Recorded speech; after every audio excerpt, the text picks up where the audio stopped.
Welcome to Engage with Catholic Faith with Father Jay. Today we have a topic that I think is very near and dear to the heart of most Catholics, and today's topic is going to be the saints. Jay, why do you think the saints are so important to Catholics? How has that come about? Ooh, that's a two-pronged question there. And not necessarily the one I gave him. I think that saints are important because they are living examples. Examples of honest to goodness people who have lived their lives in this world, dealing with all of the things that go on in this world, and still exhibiting faith in that setting. They aren't Jesus.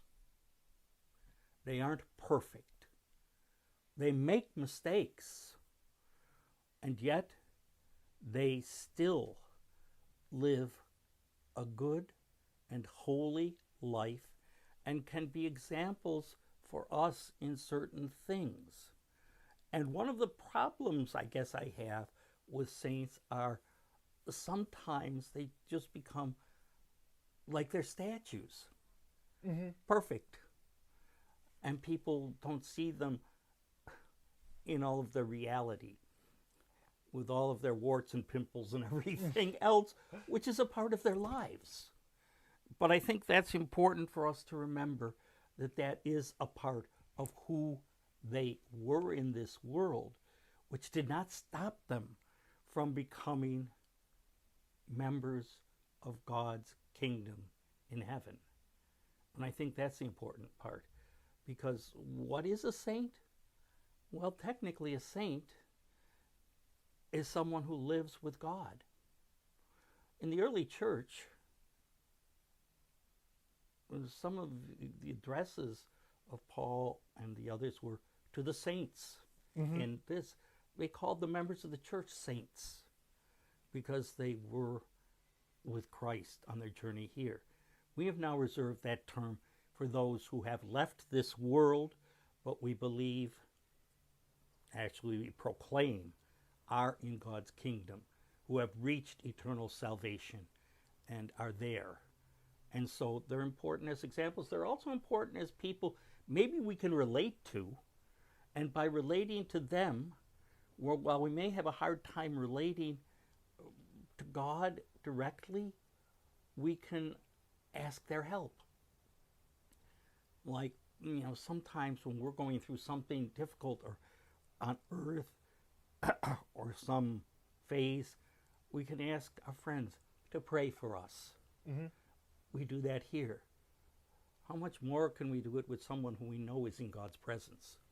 So, one question going into it that kind of jumps off of the first question of what sainthood is with the Catholic Church, are we kind of more of the only denomination that has saints defined in the way that we have saints defined as, or is that kind of universal? I know, tough. It's kind of a difficult question to answer because certainly it depends. A lot of the Protestant denominations have kind of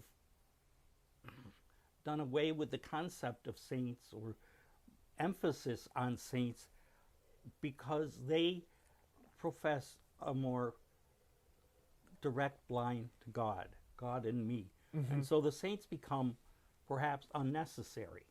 Now, you will find in some of the churches, the Orthodox for sure, who definitely have saints, and you'll find in the High Church Episcopalians, Anglicans, and High Church Lutherans still have a tendency to have saints, like they'll name their churches. St. Paul's Lutheran, or right, because they still have that connection with the saints, perhaps not as profound as the Catholic Church does, but nonetheless, these people whom they honor in that way. So, moving on, because we talked about a definition of sainthood meaning somebody who is with God, but is there, because when we talk about sainthood, there's specific criteria for the more, I guess I would use the term formalized saints. And that's a very real way of putting it. You know, we talk about canonization, the making of a person a saint. And it is a process that has gone through that the church does, in fact, declare that someone is a saint. And it is a process that people look into the lives of people and, you know, really kind of grill the past almost. The people aren't there to grill, but their past lives, what they've written, what they've said, you know, like an investigation. Yeah. It wasn't always so. The earliest saints in the church were the martyrs. Mm-hmm. And they were just universally considered to be saints because they died, they gave their lives for Christ. They were with heaven. They were in heaven. They were with God. So they were automatic saints. And over the time, the process has evolved to what we have today. And that includes an investigation into the person's lives. Well, and I'm so sorry to interrupt. No. But so the process of canonization, for example, in that term, wouldn't have been around for, like, say, St. Patrick. Oh, God, no. So, pardon me. And so it's much later that we come up with a formalized process. It was more of a popular acclamation earlier on in the church. Okay. And, you know, at one point, you know, it became so, how shall I put it? Oh, well, we liked this guy. And so the church is saying, wait a minute, we have to be a little bit more careful about this. We have to be a little more constructive. We'll investigate the lives of the people, what they, like I said, what they did, how they affected other people, how they affected the growth of the faith, etc. So they began to investigate. And then towards the end, and that's really something that is ongoing. You know, there is a department for the cause of the saints in the Vatican. And the process often begins with someone suggesting that somebody should be considered for sainthood. And then the investigation may begin. There's a promoter for that person who is developed that goes on right now in the Diocese of Buffalo for Father Baker, who has reached the step below beatification, which is the final step before canonization. And that is venerable. So do they have, obviously, they can't accept, to an extent, they can't accept recommendations from everybody.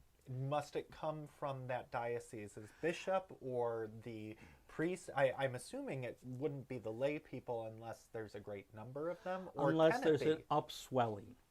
Like, okay, with the cause for John Paul II, there was an immediate upswelling for his canonization. At the time of his funeral, the whole crowd was chanting, "Sainthood now, sainthood now." Mm-hmm. I mean, there was an obvious there. And not that there wouldn't have been a cause for his sainthood anyways, having been a pope. But there was that. You know, it usually does come from some religious authority, a diocese, a religious order, etc. And that's why you find a good number of saints, canonized saints that have been recognized as people who were priests, nuns, bishops, etc. Who are a little closer to the to organization. The church. Yeah, because they've left behind people who are willing to promote their cause, as it's called. And so they do promote the cause, and they continue to do so. And like I said, that goes on right now in our diocese for Father Baker.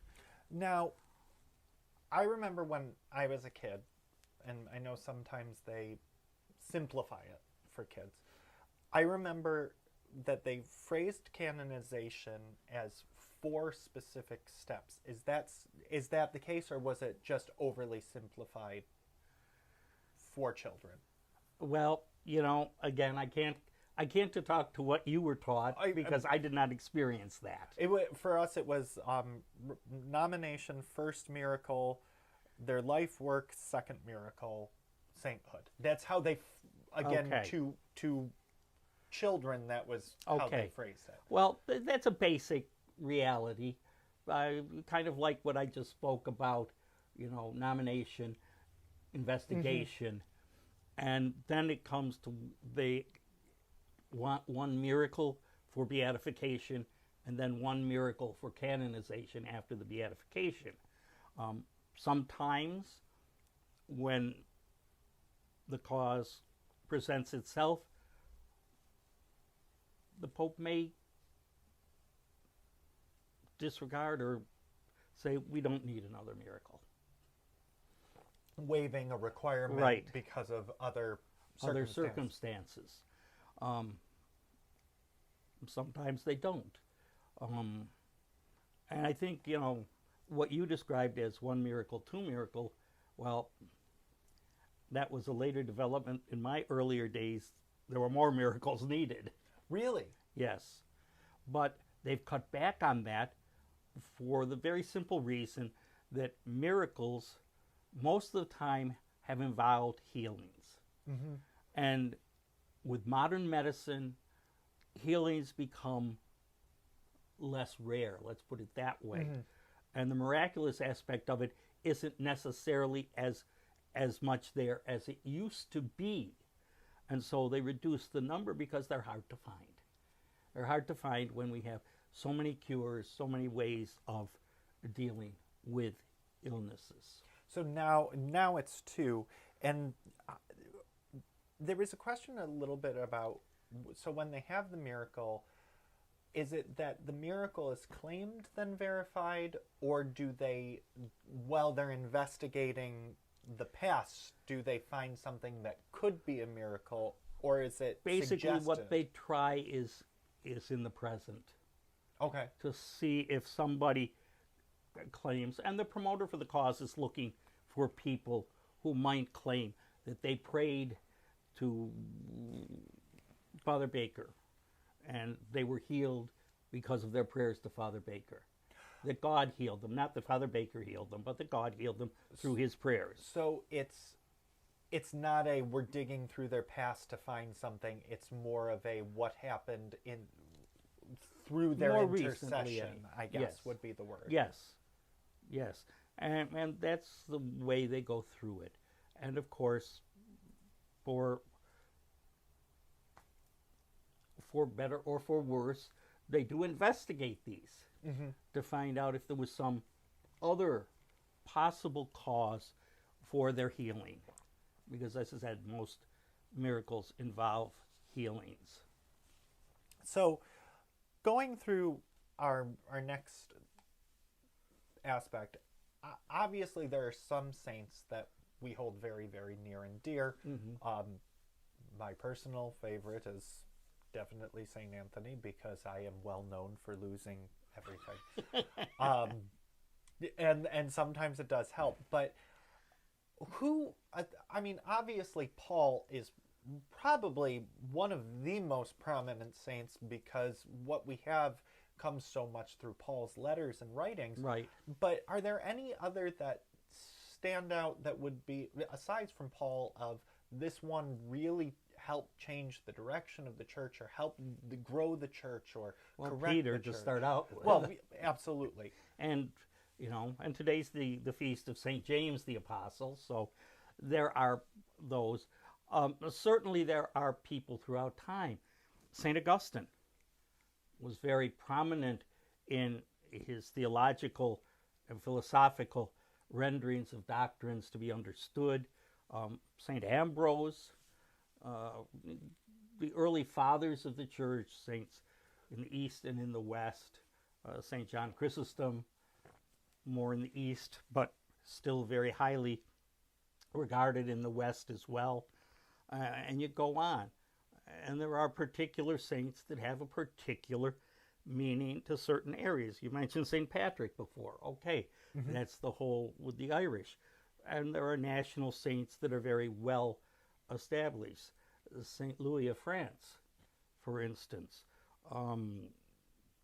But again, going further along, you would find people like, all right, you said St. Anthony, who was a Franciscan, St. Francis, who founded the Franciscan order, and who is noted for his gentleness, his peacefulness, his call to unity, very real.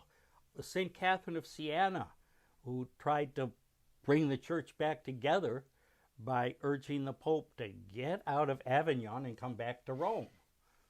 And, trying to heal the divisions that were present in the time, as well as being a very, very brilliant woman and theologian, which oftentimes is forgotten about her. No, because I think sometimes, particularly with some of the saints, is we focus on the one thing, Well, certainly. with almost no regard to the fact that they had whole lives. Some of them of obviously very short, but Very others short, that very- were quite Indeed. fulfilled. Yeah, and it keeps on going on through the centuries. You have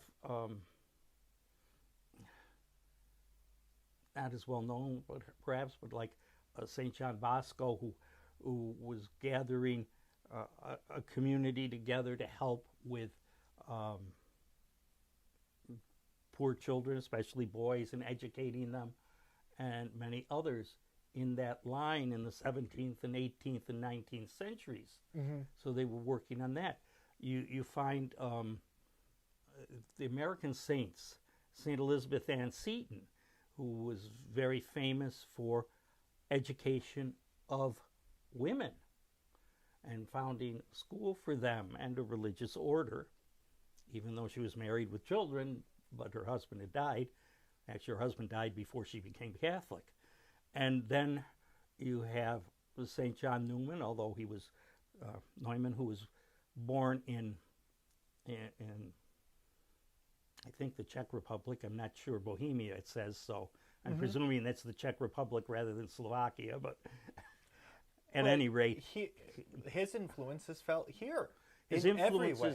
influences, because this is the first place he was assigned as a priest. I mean, he was ordained for the Diocese of New York, which at that time was the whole state.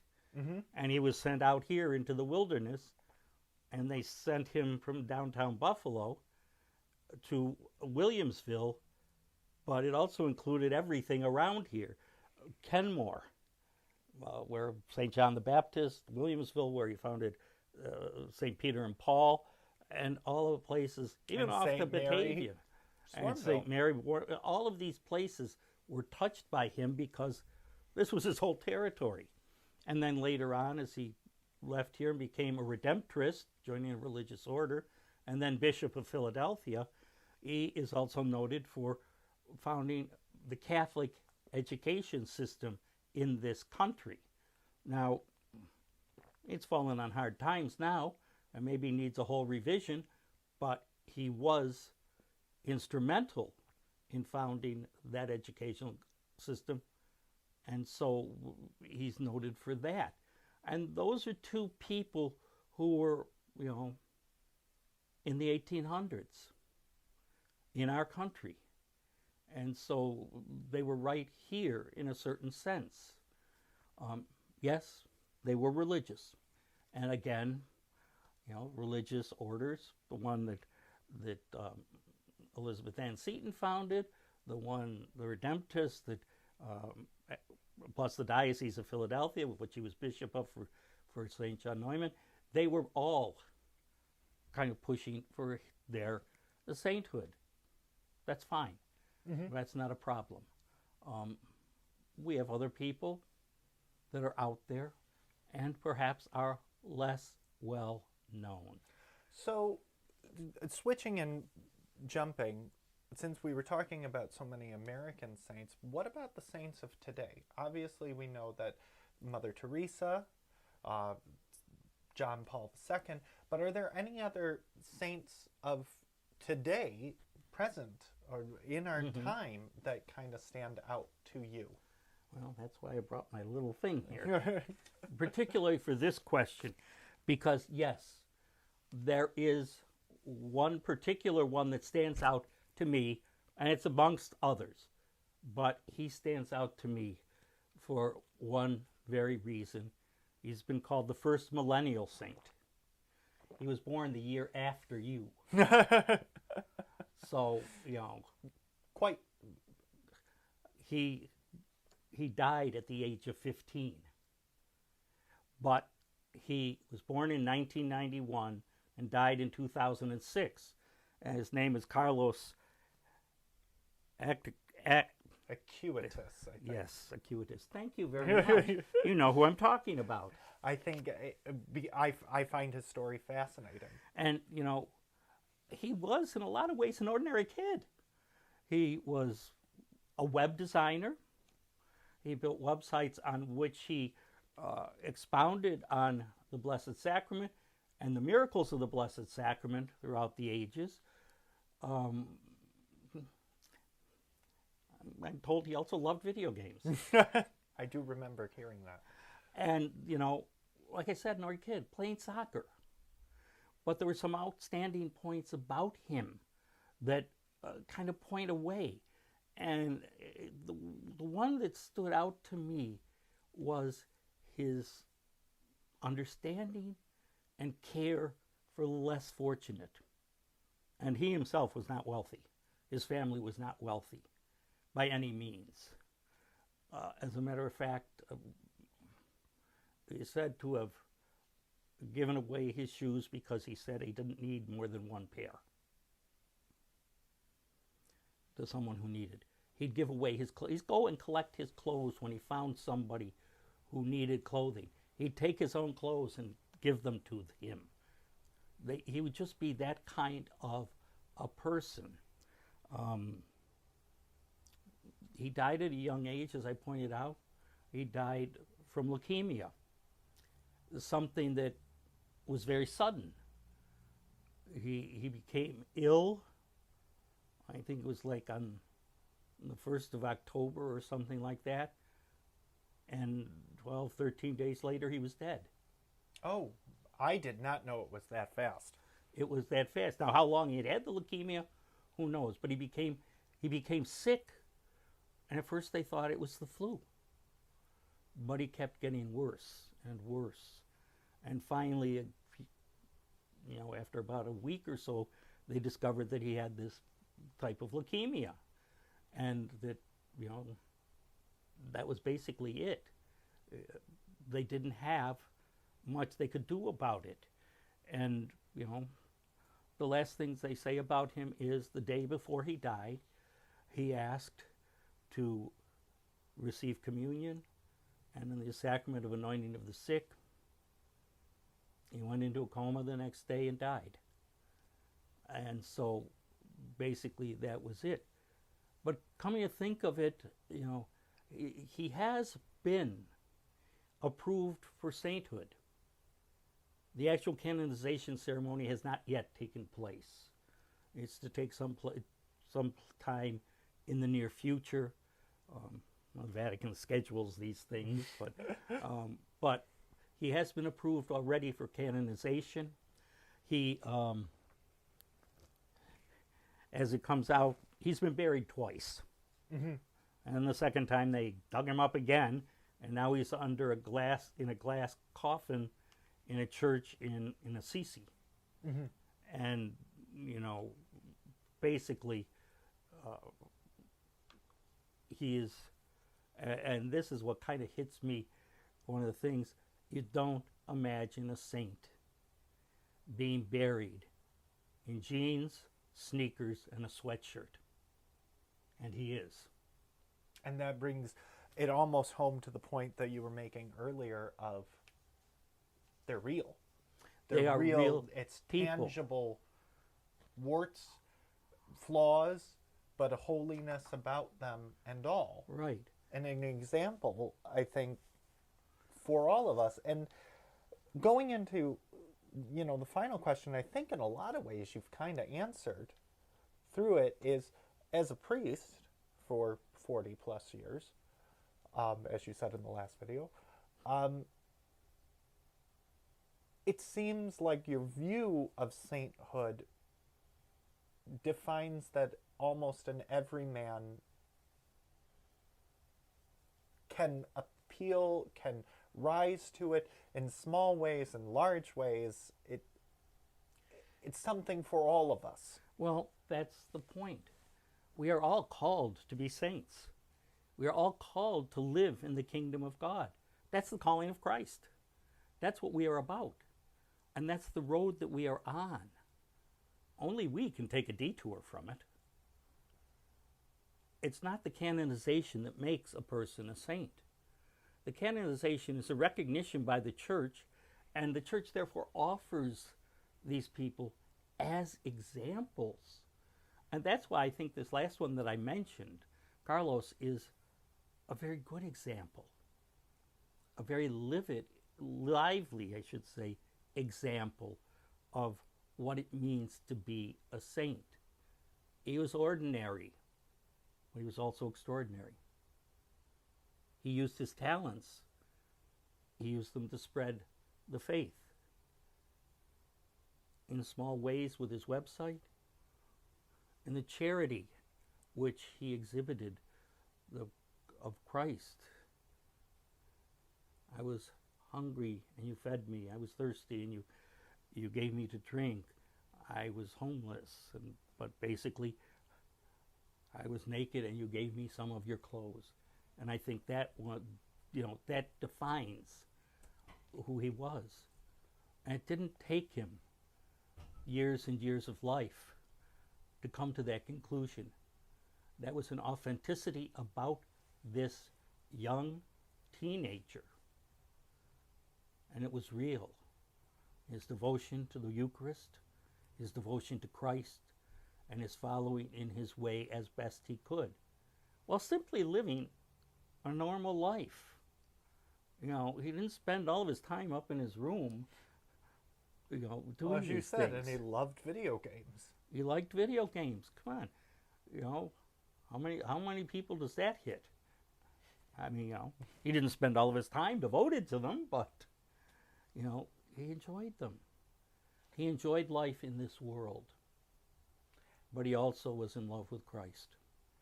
And on that note, I want to take a moment to just thank you for it, because I think it clears a little bit up and brings the saints closer to home. And we really appreciate you taking time out of your day to come and talk with us and help to educate us about things a lot of us know a little about, but never as in depth as we could. And that includes me. There's a lot more I could get to know too. But thank you for this opportunity, Sean.